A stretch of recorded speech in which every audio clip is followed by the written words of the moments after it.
ወይዘሮ ቲና እንግዲህ ዛሬ ሰክራ የደስ ቢሮዋን ገልብጣ ያልሆነ ነገር ቀዣበረች። አታዋርደኝ ማለት አሁን ነው እንግዲህ ዳኒን የኔ ፍቅር አለችው። ከዛ በኋላ አረ ምን እያልሽ ነው? እኔ አንቺ ፍቅር ነኝ እንዴ? ወንድምሽ ነኝ እንጂ ያለ ዳኒ ደንግጦ። ከዛ በኋላ ልተኛ ብላ ተነስታ ገባች። ካሌብ ራሱን መቋቋም አቃተውና እንግዲህ አባባ መሳሪያ ፈልጎ ቢያጣም በቢላ ሊወጋቸው ሲል አባባ ደርሰው አስጣሉት ማለት ነው። ምን እየሆንክ ነው? መጀመሪያ አንተ ተረጋጋ። ነገሮችን ለምንድን ነው የምታበላሸው? ቆም ብለህ አስብ እንጂ ካሌብ፣ ለምንድን ነው እንደዚህ የምታደርገው? እንደዚህ ነው ያለፈው። ቀስ ብለህ ነገሮችን እንደው በሂደት ነው እንጂ የሚደረገው በአንድ ጊዜ ነገሮቹን ልታበለሻሻቸው ነው ሲሉ አባባ በጣም ተቆጡ ማለት ነው። ከዛ በኋላ ትሁትም እንዴ በግድ እኮ ነው አባዬን ቢላውን ከላይ ለመንጭቆ ይዞ የሄደው፣ ምን ላድርግ እሺ አለች ትሁቴ። ካሌብ ግን በዛ ቅስፈት ውስጥ አስባችሁታል? በተኙበት የሆነ ነገር ባደርጋቸው እንግዲህ አንተ እስር ቤት ገብተህ እንድትሰቃይብኝ በፍጹም አልፈልግም አሉ አባባ።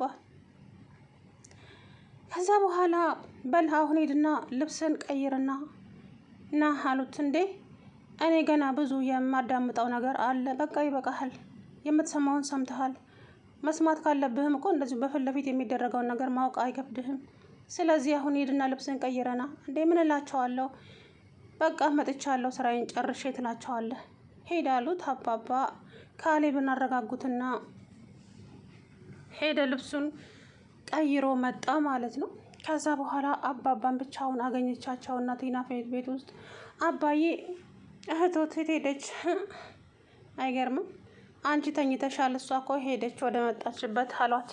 እንዴ አባዬ ታውሳትለን ተኝተዋል አለችኝ። እኔም ስጠይቃት ለዛ ነው ተኝተዋል ትናገራለች እንደ አባዬ ስትለው አይ በምልክት ነው የነገረችኝ። ያው ከዛ በኋላ እንግዲህ ሄዱ ማለት ነው። ሄደች እሷ። ካሌብ ራሱ ነው ልብሱን ቀይሮ መጣ። እሷም አባዬ ያልከኝን ነገር ታዲያ ዛሬ ብትፈርምልኝ አለችው። ይቻላል የኔ ልጅ እፈርምልሻለሁ አሏት። በደስታ ነው። ከዛ በኋላ እሺ አባዬ ብላል ሄዱት ሲሉ ካሌብ መጣባቸው። ቲና ፊቷን ልውጥ አድርጋ ጭራሽ ለምን መጣህ አለችው ካሌብ። ጎሽ ቤቴ እኮ ነው፣ ከቤቴ የት ሊሄድልሽ አላት። ከዛ በኋላ እሷን በጣም ተናደደችና በቃ ቀረን ማለት ነው፣ የት ልትሄዱ ነበረ ስላት አይ የትም አለች። ተናደደች። ተነስታ ሄደች። ከዛ በኋላ አባባም መጣህ እንዴ ሲሉት አዎ መጣሁ ሰባባሉ አውቀው እየተጠቃቀሱ። ከዛ በኋላ እሷ በጣም ተናዳ ቤቱን ጥላ ሄደች። ቤቱን ጥላ ከሄደች በኋላ ዳኒን አገኘች። ቆይ አንቺ ምን እያደረግሽ ነው? ራስሽ ላይ እያስነቃሽ እኮ ነው ያለሽው። ቆይ ምን እየሆንሽ ነው ቲና? ለምንድን እንደዚህ የምታደርጊው? ነገሮችን በቀስ ብለሽ በሂደት ነው እንጂ አንድ ጊዜ እንዲነቃብሽ ታደርጊያለሽ እንዴ? ይንቁ የራሳቸው ጉዳይ። ከዚህ በኋላ ምን ለማመጣቸው አይመስለኝም። አንቺ የራስሽ ጉዳይ ቲና። አንቺ እንደሆነ ሰው ሲመክርሽ ምን ሲነግርሽ አሰሚም። ስለዚህ እኔ ምንም ላደርግልሽ አልችልም። ምን አይነት ደረቅ ነሽ በእግዚአብሔር፣ አንቺ ማሰሚም እንዴ አላት። ከዛ በኋላ አትናደድሽ የኔ ፍቅር፣ ምን ላድርግ ታዲያ? እንደዚህማ ነገሮቹን እኮ አበለሻሻሻቸው። በቃ የማይሆን ነገር አድርገሻል ቲና። አሁን እንዴት እንደምታስተካክይ አንቺ ነሽ የምታውቂው። የራስሽ ጉዳይ ብሎ ጥሏት ሄደ። ከዛም እሱም ወደ ትሁት ተመለሰና ትሁት እዚህ ቤት ውስጥ እየተደረገ ያለውን ነገር ታውቂያለሽ አይደለ አላት። ምንድን ነው የማውቀው ስትለው ሁሉንም ነገር ታውቂያለሽ፣ ግን እኔ መናገር ስላልፈለግሽ ነው እንጂ አልሰማ ብለኸኝ እንጂ እኮ ደጋግሜ ነግሬ ነበረ። ምንድን ነው የነገርሽኝ? ሁሉንም ነገር ነገርኩ። በቃ አንተ የራስህን ህይወት ኑር፣ እሷ ላንተ አትሆንህም። አውቃለሁ ቲና፣ እኔ የምፈልገው ነገር ስላለ ነው እንጂ መቼም ለእኔ እንደማትሆነኝ እኮ ጠንቅቄ አውቃለሁ። እኔም አልፈልጋትም። እኔ ለራሴ ፍቅረኛ አለችኝ አለ። ከዛ በኋላ በጣም ይገርማል። እሷ ነው የምጠብቅ መስሎኝ ነበረ። እንደዛ ከሆነማ ጥሩ ነው አለች። ከዛም ወጥቶ ሄደ። ካሌብና አባባ ወሬያቸውን ቀንልጡ። አባዬ አሁን ምን ልታደርግ አሰብክ? ፋይሉን አዘጋጅቻለሁ። የውሸት ፋይሉ ላይ ሄዳ ትፈርማለች። ፈርምላታለሁ። ከዛ በኋላ አቤት እኔ ናፈቀኝ፣ ግን ውሸት መሆኑን ሲያውቁ ነው ታንቃ የምትሞተው አለ ካሌብ። እሷ የራሷ ጉዳይ ነው፣ እሱን አብረን የምናየው ይሆናል። አሁን ሂጂ ልፈርምላት ብለው ተያይዘው ሄዱ። ከዛ በኋላ እንግዲህ ፈረሙላት፣ ወጡ። አባዬ እኔ ነኝ መጋብዝ ዛሬማ ደስ ነው። አለች። የኔ ልጅ እኔ አንቺን ደስ ይበልሽ ብዬ ነው እንጂ መጠጥ ላይ ብዙ አይደለውም አለች። ከዛ እኔ አሁን ወደ ቤት መሄድ አለብኝ እንሂድ ሲሏትም አይ እኔ የምጠብቀው ሰው አለ ሂድ አንተ ወረቀቱን ሊያዝልሽ። አረ ይሄማ ከኔ ጋር ካልሆነ ምኑ እንደተደሰትኩት ኧረ አባዬ አለች። ወዲያው አባዬ እንደሄዱ ካሌብ ጋር ማነው ዳኒ ጋር ደወለችና የኔ ፍቅር የምስራች አለኝ እና ቶሎ ብለህ አለችው። ከዛ እሱም ሲሮጥ መጣ። የሰው ነገር መቼም ያሯሩጣል። ምን ተገኝቶ ነው ዛሬ እንደዚህ ፍቅር በፍቅር የሆንሽው ሲላት፣ እንዴ ብዙ ነገር እንጂ የኔ ፍቅር በጣም ብዙ ነገር ነው የተገኘው። እንዴ ዛሬማ ምን ጥያቄ አለው? ዘላለሜን ሳልሞ የከረምኩት አሁን ተሳካልኝ እኮ አለችው። ከዛ በኋላ አሳየችው ፋይሉን። በጣም ደስ ይላል፣ ግን እኔ ውስጤ ደስተኛ አይደለም። የሆነ ተጠራጠርኩት ነገር አለ። አውቀው ይመስለኛል። በእናትህ ደስታዬ ላይ ውሃ ትጨምርብኝ፣ ዝም ብለህ ጠጣ አለችው። ከዛ በኋላ እሱም ጠጣ። ሁለቱም ሰክረው እንግዲህ ተዛዝለው እንዳሻንጉሊት ወደ ቤት ተመለሱ። ሰላም ውድና የተከበራችሁ የተስፋ ቻናል ቤተሰቦች እንዴት ናችሁ? ደህና ናችሁ ወይ? አለሁ ደህና ነኝ። እንግዲህ ትሁት ማነች ቲና ጭራሽ ሰክራ የኔ ፍቅር አለችው ዳኒን ማለት ነው ካሌብ ፊት አሁን በእሷ ቤት። ከዛ በኋላ ዳኒ ደንግጦ ኧረ አንቺ የኔ ፍቅር አይደለም ፍቅርሽ አይደለሁም ወንድም ደግሞ ከመቼ ወዲህ ነው የኔ ፍቅር የሚባለው አላት። ከዛ በኋላ ትሁት መቼም አያስችላትም እና አፏን ደቅና ሳቀች። ከዛ ትሁት በመሳ ተነሽና ሂጂና ግቢና ተኚ አሏት። ለገብታ ሄዳ ተኝታ እንግዲህ ስትነቃ እንዴ ምን ሆኜ ነው የት ነው ያለሁት እያለች ቲና ተዋርደሻል፣ እቅዳችን ሁሉን ገደል ጨምረሻዋል ዛሬ ይኸው ቅድም ሰክረሽ ተይ እንደዚህ አትተጭ ስልሽ ሰክረሽ ቀባጠርሽ። ምን አልኩኝ? በቃ ቀባጥረሻል። የኔ ፍቅር አልሽኝ እኮ ካሌብ ፊት። ምን በቃ ሁሉም ነገር ተበላሻሽ። አይበላሽም፣ ከተበላሽማ ራሴን ሲጠርጊ ነው የምገለው አለች። ከዛ በኋላ ካሌብ ያ የውሸቱን ፋይል አየውና አውቆ ማለት ነው ጉሮሮ እስከሚሰነጠቅ ድረስ ጠራትና መጣች። ምንድን ነው ይሄ? ምንድን ነው እሱ ሲላት፣ ምንድን ነው ታዲያ?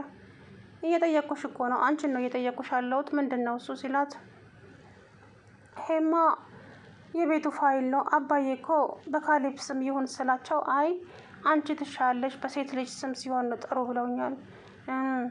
ነው እንዴ? እንኳን ደስ ያለሽ፣ በቃ ደስ ብሎኛል አላት ካሌብ አውቆ። ከዛ በኋላ እሺ ያለች ደስ ያለት። እሱም ወደ ሳሎን ሄደ። እሷም ደግሞ ከዛው ከዳኒ ጋር እንግዲህ ስትል ወደ ኪችን ሄደችና ከዚህ በኋላ እኮ ያንቺ ነገር አበቃልሽ ትሁት፣ አሁን የቤቱ ባለቤት እኔ ሆኛለሁ። ከዚህ በኋላ እኔ ነኝ ጆሮሽን ይዤ የማንቀሳቀስሽ አለቻት። በመጀመሪያ ደረጃ እንኳን ተሳካልሽ፣ ግን ደግሞ ብዙም አትደሰቺ፣ አዘንሽ ቅርብ ነው አለቻት። ሲቀጥል ደግሞ የቤቱ ባለቤት አባዬ ነው፣ እሱን እንዳታስቢው። አባዬማ በአምስቱም ጣት ፈርሞ እኮ ነው የሰጠኝ፣ ፈረመልኝ ዛሬ ቤቱን አለቻት። በጣም ደስ ይላል ትሁት። ማነሽ ቲና እንኳን ደስ ያለሽ አለቻት። መቼም አመሰግናለሁ። ውስጥሽ እየተቃጠለ ቢሆንም ምን አቃጠለኝ? እኔ ለምን እቃጠላለሁ? የሰው ቤት የራሴ ሊሆን አይችልም። ስለዚህ እኔ ደግሞ በራሴ ሰርቼ በራሴ ለፍቼ ጥሬ ግሬ እገዛዋለሁ ይሄንን ቤት አለቻው። ከዛ በኋላ መቼም ደሃ እኮ ልቡ ተራራ ነው አለቻት። አሁን ውጭልኝ አለቻት። ወጣች። ከዛ በኋላ እንግዲህ ካሌብና አባባ እያወሩ እየተሳሳቁ እያለ መጣች ወደ ቤት። ከዛ በኋላ ወረቀቱን ፋይሉን ጠረጴዛ ላይ አየችው። እንዴ ይሄ የምን ፋይል ነው ስትላት ብድግ ልታደርገው ስትል ታይ የሰው ነው አላት አባባ። ከዛ ድንግጥ ጠረገችና ተወችው። እሷ እንግዲህ ያንን ፋይል የእውነተኛ ፋይሉ መሆኑን ብታውቅ ኖሮ አያስባለሁ ምን እንደምትፈጥር ከባድ ነገር ትፈጥር ነበረ ማለት ነው ቲናና። ያ ነገር ደግሞ እንግዲህ አባባ ማለት በጣም ምሁር ናቸው በነገራችን ላይ። እሷ እንግዲህ በላለው ብላ ልትበላ ሆነ። አይ ቲና መቼም አይሳካልሽም በእውነት። እንግዲህ እኔ እንደ እህትነት ልምከርህ፣ የኔን ምክር ካልናከው በስተቀር አቶ ዳኒ እድሜህንና ጊዜህን ከማይሆን ሰው ጋር ከምትጨርስ በጊዜ የራስን ህይወት ብትኖር ይሻልሃል አለችው ትሁት። ትሁት አውቃለሁ፣ እኔም ያ ነገር እኮ አብረን ከሷ ጋር እንደማለው ራሴ አውቀዋለሁ። እኔ የራሴ የቻልኩኝ አለኝ፣ የራሴ ኑሮ ያለኝ ሰው ነኝ። ስለዚህ እሷን ልጠቀምባት እንጂ እኔ ወይ እሷን አፍቅሬያት ወይ ወድጃት አይደለም እሷ ጋር የቀረብኩት። ስለዚህ አላማዬን እስከማሳካ ድረስ ለዛ ብዬ ነው አላት። ነው እንዴ? እሺ በቃ ይሆንልህ አለችው ትሁቴ። ከዛ በኋላ አባዬ ምሳ አትበላም እንዴ ቁርስ ብላኝ ስትለው፣ አንቺ ደግሞ እኛ ልንወጣ ስንል ነው እንዴ ቁርስ አንበላም ትያለሽ እንዴ? እኔና አባዬ ልንወጣ ነው እና ታዲያ ቁርስ ይብላ። ቁርስ ሳይበላልሽ የት ነው የሚወጣልሽ? አለቻት ቲና። ትሁት አሰሚም እንዴ? እኔ ጋብዘዋለሁ አልኩሽ እኮ ውጪ። አባዬ እጋብዛለሁ እሺ ውጪ። አይ የደረሰውንም በልተን ብንሄድ እኮ ችግር የለውም የኔ ልጅ፣ የደረሰውን እንብላ። ከዛ ትሁት ምሳ ቁርሱ ልታቀርብ ሄደች። ተከተላት ክችን ሄደች እና አንቺ ቆይ ምንድን ነው እነኚህ ሰዎች ያቀመሻቸው? አንቺ ያልሽውን ነገር ሁሉ እኮ ነው እሺ የሚሉት። አትሳሳቺ፣ መጥፎ ሰው መቼም መጥፎ ስራ ነው የሚታየው ሁልጊዜ አለቻት ቲና። ትሁት ከዛ በኋላ እኔ እሰራልሻለሁ ቲና፣ እኔ ቲና አይደለሁም። አሁንማ ሁሉም ነገር እኮ በእጄ ገብተዋል። ስለዚህ እናንተ ሁላችሁም ከዚህ በኋላ የኔ አሻንጉሊት ናችሁ፣ ሁላችሁንም አሽከረክራችኋለሁ አለቻት። ብዙም አትደሰች ያልኩሽ እኮ ሴትዮ፣ ይሄ የምታለቅሽበት ጊዜ ቅርብ ነው። ምክንያቱም ብዙ ደስታ ብዙ ሀዘንን ያስከትላል። እሺ ስለዚህ ብዙም አትደሰች አለቻት።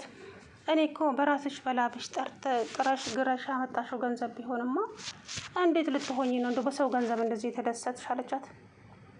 በማይመለከትሽ ነገር አትዘባርቂ ትሁት፣ ነግሬሻለሁ ከኔ ጋራ ከዚህ በኋላ ሰጣ ገባ ውስጥ እንዳትገቢ፣ አለበለዛ ህይወትሽን ነው ማሳጣሽ አለቻት። እውነት በይ እስኪ አንቺ እኮ ታደርጊዋለሽ አይታደርጊውም አይባልም።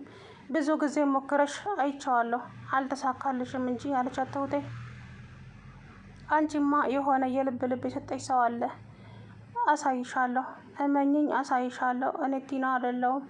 እባክሽ ዞር በይ፣ የራስሽ ፉከራ እዛው አድርጊው ለራስሽ። ምንቺ መፎከራ አቅትሽ ሙል ጊዜ ፉከራ አለቻት።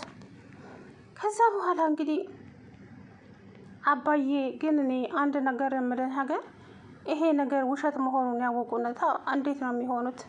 እኔ ምን አገባኝ ታዲያ? እኔ ጊዛን ቀን አንጀቴ ቅቤ ነው የሚጠጣው እነሱ ሲናድዱ በማየቴ። እኔ እንዴት እንዳቃጠሉኝ፣ አሁን ደግሞ ተራው የነሱ ነው፣ እነሱን ነው የኔ የማቃጥለው አሉ አባባ። ወይ አባዬ፣ እኔ እኮ እንዳንተ እንደው ሆደ ሰፊና የተረጋጋ ሰው ብሆን ምን አለበት ነበረ? እኔ እኮ መረጋጋት የሚባል ነገር አልፈጠረብኝም አባዬ፣ ለሁሉም ነገር እቸኩላለሁ አለ ዳኒ ማለት ነው እንግዲህ። ከዛ በኋላ ዳኒ ስራውን አገኘህ እንዴ ስለው ካሌብ አረ አላገኘውም አለ። አይዞክ በቃ ታገኛለህ በቅርቡ ስራው አግኝቼልሃለሁ እኔ አለው።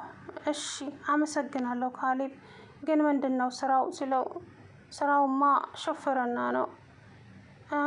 ካሌብ ታዲያ እኔ እኮ መንጃ ፍቃድ የለኝም። መንጃ ፍቃዱም ቢሆን ችግር የለውም መታወቂያን ታምጣና እንትን እንላለን ሲሉ፣ እሺ ግን እኮ እዚህ የለም መታወቂያ፣ ታስመጣዋለህ ምን ችግር አለ ደግሞ ቀላል እኮ ነው አለው። እሺ ከዛ በኋላ በጣም ተናደደችና ቤቱን ጥላ ወጣች። ተከትሏት ወጣና አንቺ ምን እያደረግሽ ነው? ቆይ ለምንድን ነው ሁሉም ነገር እራሽ ላይ እንዲነቃ የምታደርጊው? አልቻልኩም፣ በቃ በጣም ተናድጃለሁ። ተገላገልኩት ሲል ደግሞ ምን አባቱ ሊሰራ ነው የመጣው? ይሄ ማይረባ ዛሬ እኮ ሽማግሌው ሊፈርምልኝ ነበረ፣ እሱ ግን ተንቀልቅሎ መጣ። እኔ ግን እነኚህ ሰዎች እየተጠራጠርኳቸው ነው ቲና፣ አውቀው ነው፣ እውነቴን ነው እመኝኝ፣ አውቀው ነው የሚጫወቱብን አላት። ካሌብ ማለት ነው። ለምን እንደዛ ልትል ቻልክ ስትለው፣ አላውቅም ብቻ ውስጤ እየተጠራጠራቸው ነው። አሁን ሴትዮዋ እህታቸው ሄደች ተባለ፣ ወዲያው ደግሞ ካሌብ ተመልሶ መጣ እና ታዲያ ይሄ ነገር ምንድን ነው? እሱ ምን ይመስልሻል ስላት፣ አሁን እኔ ምንም ነገር ማሰብ አልፈልግም በእናት ሽማግሌው ቤቱን እስከሚፈርምልኝ ድረስ ምንም ነገር ማሰብም ሆነ ማስታወስ አልፈልግም በእናት አለችው። እሺ አንቺ እንደሆነ ሰው ሲነግርሽ አሰሚ፣ ሲደርስብሽ ሁሉንም ነገር ታይዋለሽ አላት።